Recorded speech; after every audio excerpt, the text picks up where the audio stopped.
ak ñun ci seen round-up de l'actualité. Seydina Line liñ koy dooree bokk na ci ndogal li nga xamante ni moom ministre de l'intérieur jël na ko ginnaaw bi nga xamee ne nag moom Madiambal Diagne ñu ngi naan génn na réew mi. li tax mu génn nag keroog rek ñu ngi koy wax amaan nit koo xamante ni dafa war a génn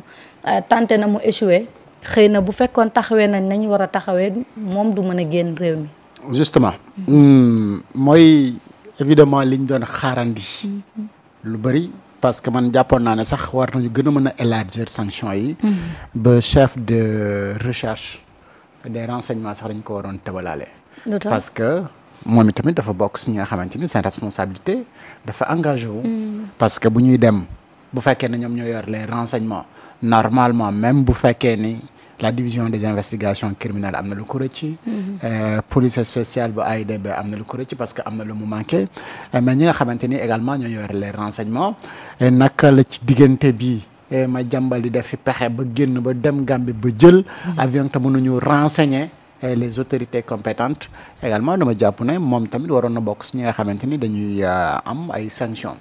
mais li ci mënti am mooy que ni pour une administration mën a dox ni mu war a doxee dafa war a sukkandiku si ñaari tànkam yi nag bokk na ci rigueur ak sanction et rigueur da nga koy am ci lépp li nga xamante ni da nga ko moom mooy empêcher mu am ay failles dans l'administration mais sanction également saa soo gisee ni am na ay failles yu nga xamante ni am na ci donc dans l'administration ce qui s'est passé avec l'affaire Madiambal Diagne su fekkoon dañu bàyyi ñi nga xamante ni ñoo nekk police frontière surtout AIBD ak chefu DIC ñu continuer di occuper seen même place yi donc loolu dafay am leneen lu nga xamante ni dafay niroog laxisme parce que ñi nga xamante ni ñoom ñoo yor dossier Madiambal Diagne war ko convoquer le lendemain ils se sont rendus compte que la personne bi ñu convoqué le lendemain pour mu ñëw wuyu si mu ngi doon tenter pour génn alors normalement si seen coordination ak waa police bu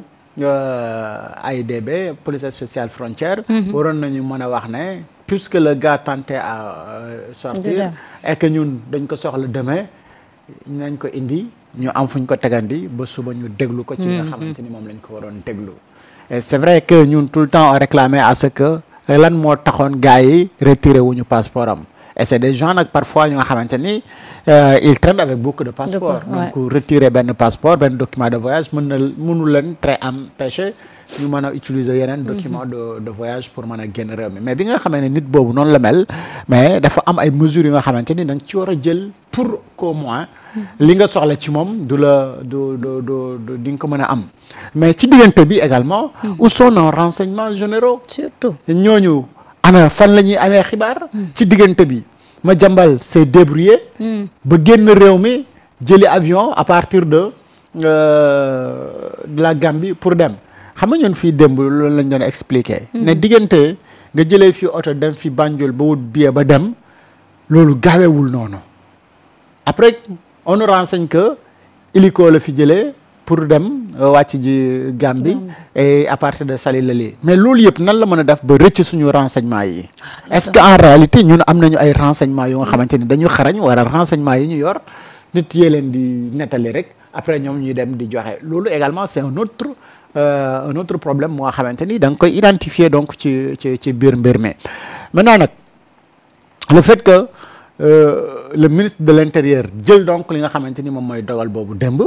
c'est exemplaire wane que ni ëllëg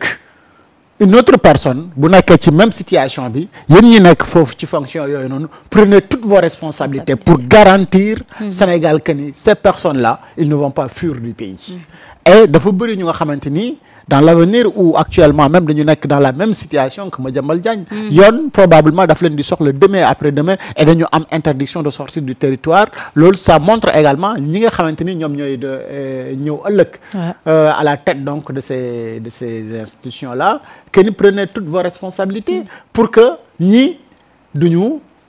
génn réew mi te li nga xamante ni moom la yoon di soxla si ñoom suba dina ko mën a am et def ko ni nga xamante ni moom la ko war a def xam nga nag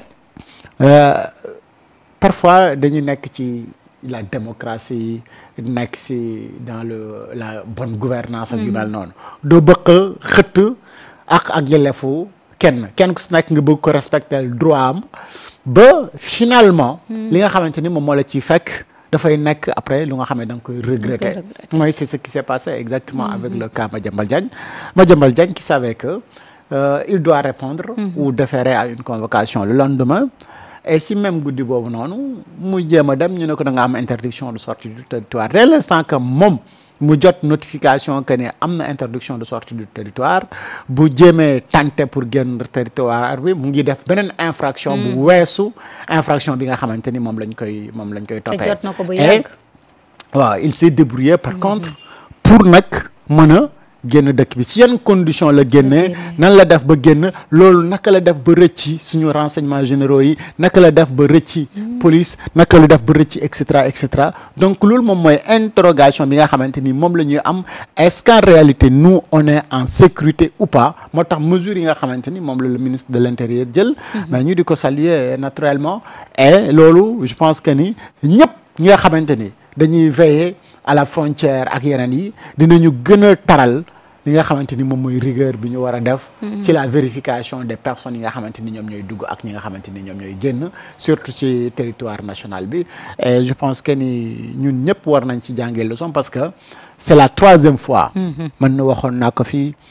gëni cas Juan Branco fii la ñu fekk xam nga Juan Branco dugg na ci réew mi au moment où gars yi wax ko ne dañ ko interdire mu dugg ci réew mi mu dugg réew mi ba génn réew mi mais gisuñu ko xamuñu fu mu jaar Adji Sarr bi muy génn aussi ne mër kenn xamul fu mu jaar te moom mu ne moo jàppale Adji Sarr te moom Madiambal Diagne mi bokk na si ñi nga xamante ne ñoo defoon ay mathématiques moom ba mu génn moom Madiambal Diagne moomu encore yoon soxla ko mu fexe ba ne mër génn réew mi di xibaar nañu ne mu ngi France bi ndogal li da wàccee démb mais mu tweeté waat di kokkali nit ñi ne soxlawul ñu koy defal mandat d'arrêt international moom ci boppam di dañoo wuy si mais c'est lui-même qui va se livrer à la justice waaw mais kon jaru woon ngay daw diggante bi nag lu tax mu daw loolu moom mooy question bi ak lan la nekk di préparer pour son dossier parce qu'il s'agit d'un dossier de 21 milliards est-ce que du dafa bëgg a dindi preuve Marietta est-ce que xam nga ne système u waa impôt et domaine barki démb dañ ko piraté waaye système impôt et domaine barki démb dañ ko piraté au moment où nous parlons de réduction des comptes ak non piratage laa la wax waaw au moment où nous parlons de réduction des comptes di waxu xaalis sama xel a ngi commencé ñaaw jar na ñaaw kay alors boo jàppee ni nag mbirum Madiambal Diagne dafa simple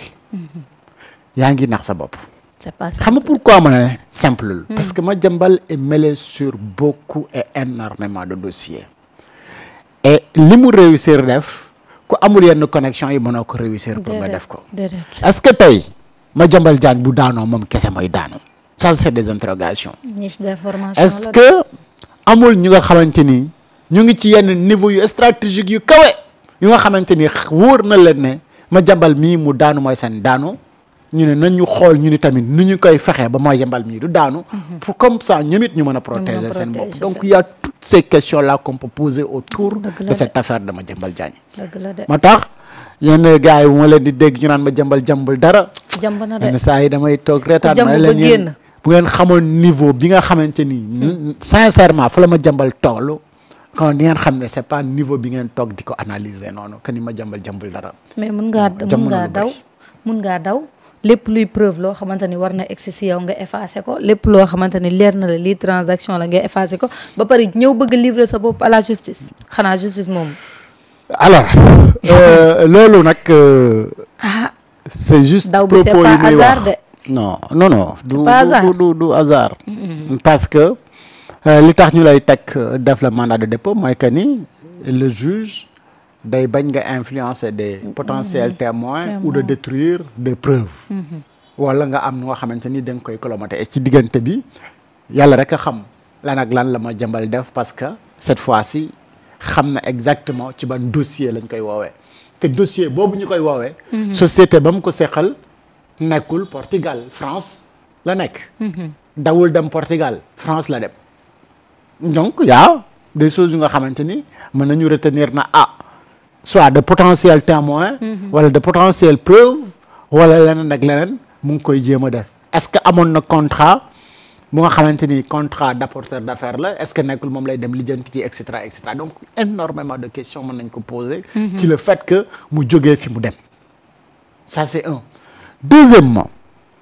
ana kan ak kan ñoo ko jàppale ci li mu def ba daw loolu également beneen piste d'enquête la. waaw parce que ñi jàppale Adji Sarr ak moom ba ñu génn. parce que loolu wër ci cercle boobu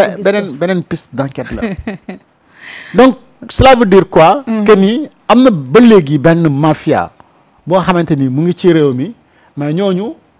moyens yi nga xamante ni moom la ñu am ñu ngi koy utiliser contre le gouvernement du Sénégal pour ñu avancer ci li nga xamante ni moom la ñuy wax la reddition des comptes et reddition des comptes yi Soxna Mariéta mais warul mën a ñàkk am. déedéet. et tey mu ngi daw dem France loolu dinañ ci ñëw léegi ci kanam et buñ ci ñëwee dinañu wane également la relation bi nga xamante ni moom la Sénégal am ak la France est-ce que aujourd'hui Madiambal France dinañu ko livrer ak léegi man li ma ci xalaat dinaa leen ko wax léegi ci kanam incha allah mais mbirum Madiambal Soxna Marie man daal dama jàpp ne li nga xamante ni moo ci am ba Madiambal mën a réussir génn dëkk bi y a des sabotages quelque part. waaw y a anguille sous roche. et sabotage yooyu nag c'est à vérifier man ndax gëwuma ni ci dëkk bu normal. suñu renseignements généraux yi di am renseignements yi comme ça se doit la police di liggéey comme ça se doit la sécurité di liggéey comme ça se doit mais illiko mënul tëbee sali rek na cëpp Banjul te nag sénégalais yëguñu ko wala xamuñu ko quoi wala boog ñi nga xamante ne ñoo yëggu ci renseignement ak yenn yi mais pour ne serait-ce que pour la sécurité du pays kanaa duñu bàyyi illiko di naaw rek di tiim sénégalais yi comme ça te amuñu ci benn renseignement mënta nekk de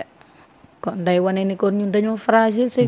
kon illiko ko bu mu neex rek mën na naaw tiim Sénégal yéeg wàcc comme il veut et amuñu benn renseignement benn corps mënula am benn renseignement pour renseigner les autorités ci les mouvements de ces hélicos yi nga xamante ni ñooy naaw di tiim réew mënu nekk de xel nangu ko sax. léegi lan moo permettre Madiambal